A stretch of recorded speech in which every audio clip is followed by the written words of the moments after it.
Thank you, sir. You know, Representative Hurd talked about bringing our young folk. And everybody knows that I have a special affinity for working with young folk. One of the young people that I'm going to give to you right this minute to introduce the next two speakers, or to bring up the next speaker, is a young man that we've worked with since he was in elementary school.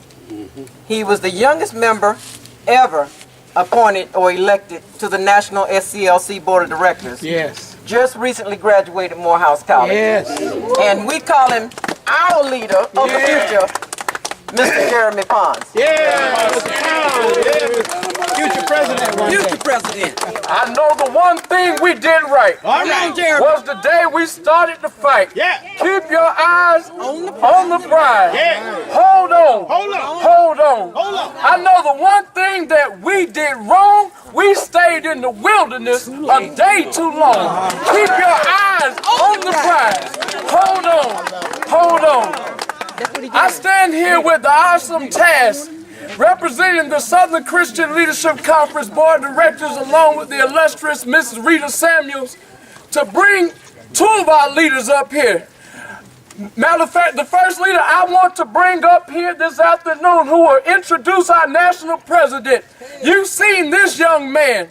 This young man has crisscrossed this state back and forth, organizing not just for SCLC, but for all the organizations around the state of Georgia. You know him as another general, the Reverend Samuel Mosteller, the state president for the Georgia SCLC. Yes. Who will bring on our national president. Yes. Woo!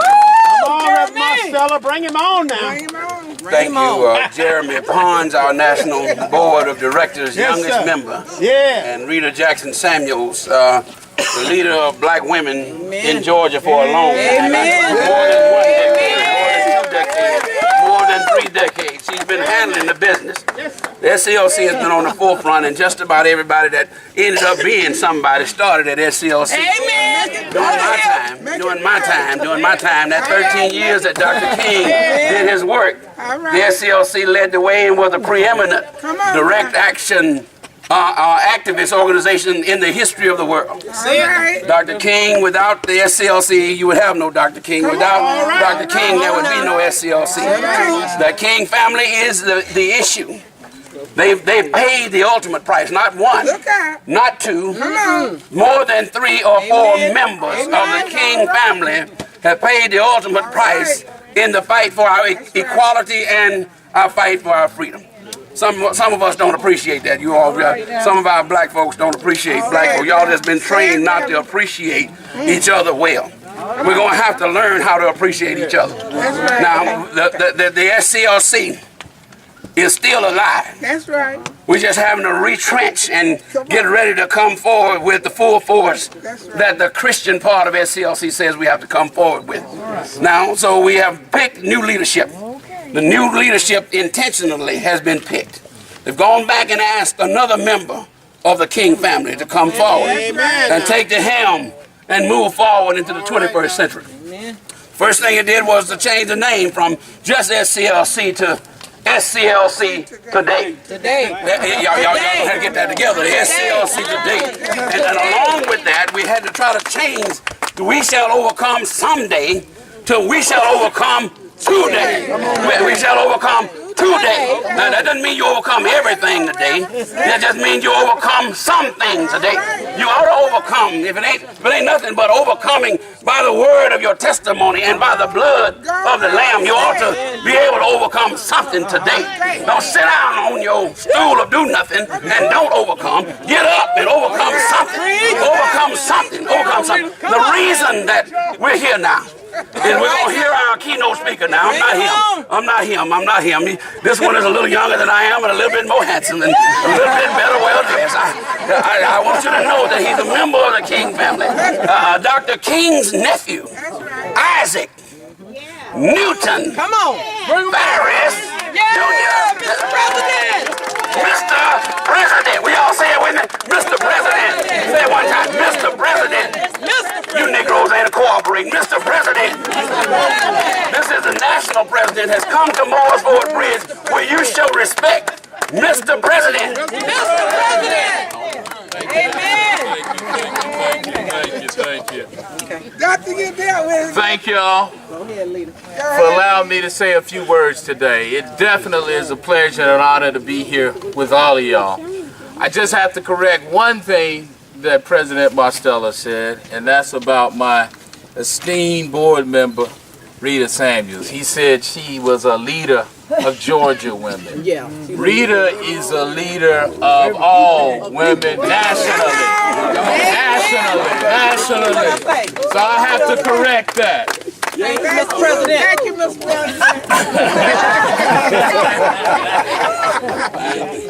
President. Listen, it indeed is an honor and a pleasure to be here. But, you know, we've heard it earlier, but I just think we ought to just stop and salute and give State Representative Tyrone Brooks a hand, who makes sure that we do this every year. And naturally, you should not be surprised because he is one of our own at SCLC. We can take pride in what he is doing for this state and our nation. As we commemorate the 44th anniversary of the assassination of my uncle Martin Luther King Jr., we do so with a sense of unfinished business. That's right.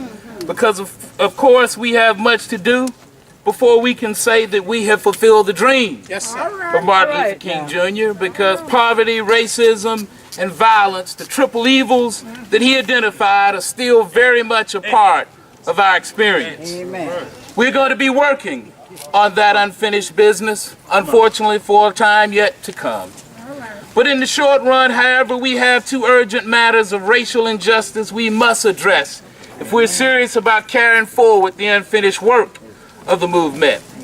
One is the brutal murder of Trayvon Martin, and more specifically, bringing his killer to justice.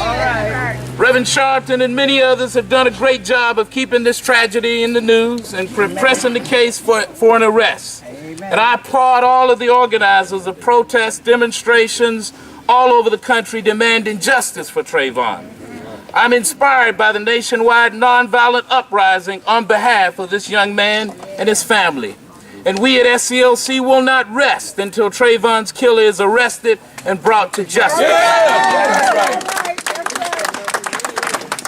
We are here to affirm today our unshakable commitment to rectify another horrific injustice: the lynchings of 4 African American citizens at Morris Ford Bridge 65 years ago. You know the historical records show quite clearly that African Americans are forgiven people. Indeed, our powers of forgiveness have been too often stretched to the breaking point. But we have been blessed with nonviolent leaders like Martin Luther King Jr. who helped us keep faith with this tradition. But just because we are forgiven people, it does not mean that we are a forgetful people. That's right. We recognize that we have a sacred duty to do everything in our power, no matter how many decades it takes, to demand justice. We don't walk away from injustice just because of the passage of time. No, we have an obligation to those who have come before us, especially those who have shed blood because of racial injustice. We believe that unearned suffering is redemptive, and that when innocent people are called to suffer because of injustice, then their suffering must be redeemed for the cause of a better future. That's right. But it is the obligation of each generation to work for redemption. And so today we're here to honor the memory of Roger, Dorothy, and baby Justice Malcolm, along with George and May Murray Dorsey, innocent sharecroppers gunned down by racists. There is considerable evidence that some of the people responsible for this horrible crime are still alive 65 years later. And it's time that they're brought to justice. As my uncle used to say, the time is always right to do right. I'm aware that there's some who say, well, that's a long time ago, so maybe it's just best to forget about it. My question for them is, how would you feel? Would you feel that way if it was your grandfather or your grandmother? Of course you wouldn't.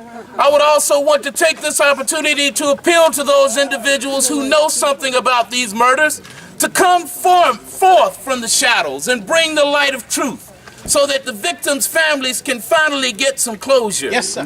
Yes, it takes courage and a righteous heart to speak out, but in doing so, you can become a force for good, Yeah. a bringer of light and a true healer in this community. Yeah. For there can be no healing without the light of truth. Yeah. Justice for Malcolm and the Dorsey families is an obligation that is shared by all the people of this community, regardless of what your race is. No one should be allowed to kill innocent people and then not be held accountable. That's right. That's right. It doesn't matter how old the perpetrators are. They should be brought to justice. And when this happens, Monroe, Georgia will become a stronger, more upright community. That's right. Allowing the perpetrators to hide in the shadows, on the other hand, diminishes the community for all its citizens. My family did everything they could to bring my uncle's assassins to justice. Yes, sir. It wasn't about getting even. It wasn't about revenge or an eye for an eye. It was about bringing the light of truth to heal a festering wound. Yes. After the apartheid era in South Africa, Archbishop Tutu led a Truth and Reconciliation Commission, resulting in numerous cases of perpetrators confessing their acts of violence and then being forgiven by the victims and their families. South Africa is a stronger nation today because of it. Forgiveness is possible where there is confession of truth. Yes, sir. Especially when followed by a sincere apology. That's reconciliation and the real beginning of community. Healing. And so I would hope all the good people of Monroe, Georgia will join with all of us who are gathered here today to work for justice, truth, and closure for the families of the victims. In doing so, they will help usher in a new era of hope and brotherhood in Monroe, Georgia. My Uncle Martin once said that the moral arc of the universe is long, but it bends towards justice. And it's important that we keep this faith, but let us also recognize that it takes courageous and committed individuals to bend that arc towards justice. This today is our challenge and our overarching responsibility. And as we work for justice for the Malcolms and the Dorseys and the family of Trayvon Martin, let us realize that lasting justice requires political responsibility. Yes, sir. Yes. In this election, that means we must do everything we can to elect men and women of integrity who will serve justly. Everything. Unfortunately, there is a war on voting afoot in our country, an effort to roll back the clock of progress and the hard-won gains we have achieved. Here in Georgia and in other states, we're facing voter suppression under the guise of voter identification requirements. People, we cannot allow this to happen. I've seen illegal immigrants come into this country. I've seen them take jobs. Yes, sir. I've seen them enroll in our schools. I've seen them commit crimes. But you tell me, and some of y'all might have more experience with this than me, so I ask you, when have you ever seen an illegal immigrant try to go vote? All right, now come on. When have you ever seen an illegal immigrant go Ask the try to question. vote? All right. It has never happened. Never. It has never happened. This is a guise. Yes, This sir. is a trick that they're running on us. You can go to any airport in this country where we know we deal with life and death issues. We've had it proven to us. Yes, we sir. know it's important that we have to identify every person getting on a plane. Teach. You can go into any airport in this country and use any driver's license from any state in America to get on a plane. But yet here in Georgia, gotta be limited. they want to tell us that if you got a driver's license from Alabama, you can't register to vote. Come on But you now. have to have our ID. It's a trick, people. trick. We cannot allow it. Trick. And last but not least, and hear me on this before you judge me, but the time is over for us to vote or just vote for people who look like us. Come on now, say it. Okay? Say it. The time now is to vote for people who think like us. I would rather have a president who looked like George Bush but thought like Barack Obama than to have a president who looked like Barack Obama, Herman Cain, and think like George Bush. Come on now. Okay? Say it. Come on now. Bring it on. So no matter which candidate or party you prefer, I want us to take the opportunity to get out and vote in record levels. The challenges we will be facing in the years ahead will require the same spirit of nonviolence and the same passion for justice that produced the historic reforms of the nation, of the civil rights movement. So we're called to lead the nation to a brighter future when citizens of all races have decent housing and health care. It will be a day when no American child need fear the ravages of violence and social neglect. A day when fear and hatred are obliterated from our communities. A day when peace and justice will prevail in a beautiful multiracial mosaic from coast to coast. It's just not about race. It's about bridging the divisions between the have and the have-nots. Come on now. With real opportunities regardless of race. Yes, sir. It's about creating more of that precious commodity we call hope. Real hope for the disadvantaged and marginalized. Yes, it's about creating a... And when we talk about felons, we're not talking about just murderers. No, sir. We're not talking about people who just robbed. We're talking about people who were found maybe with a little marijuana or cocaine in their cars. Okay? Please, some of y'all got to be honest with yourselves. You've fallen into the hype. Come on. I was up in Kansas City. And I probably shouldn't have said the city because I didn't want to embarrass them, but one of my chapters. And they were so proud to tell me about this charter school. And Mr. President, it has an Afrocentric curriculum. And so we're so proud to have it. Don't buy this hype, y'all. Come on now. Okay? Come on. Every charter school that is built is taking money out of the system. Okay? And I can answer the question of why the state feels that they need to take it over. Because right now, charter schools are called charter schools for two reasons. One, because the school board can issue them a charter. That's right, school boards. And that charter determines who gets in the school. Now, people, they're not dumb. You're not going to find a charter that says we're not letting any black kids in. You're not going to find that. Okay? They're roping us in by telling us, hey, you can create your own charter, your Afrocentric charter. But what will happen, and this is why the state wants to take it over, what will happen is all of our schools will become charter schools, and the state will then write the charters. Amen. As I tried to explain to them in Kansas City, just because you got an Afrocentric curriculum this year doesn't mean that that school board will approve that next year. Once we are stuck in charter schools, you watch how those charters will change. Just because your kid's in a charter school this year doesn't mean he's not guaranteed acceptance next year. That's why they call them charters, because they can change the charter. The charter that lets you in this year will change next year to say that you got to live in a certain part of town to get into this school. You got to be a certain religion. You got to be a certain height. Please don't fall for the hype. Please don't. But in closing, let us join together with the spirit of unbreakable unity and determination to build a beloved community of Martin Luther King Jr.'s dream. With this commitment, we will make real the glorious vision of America the beautiful and sing with one voice and crown thy good with brotherhood from sea to shining sea. This vision, this hope, this commitment will surely lead us to the economic rebirth of America and to a great new era of hope and opportunity for all. Thank you, and God bless all of you.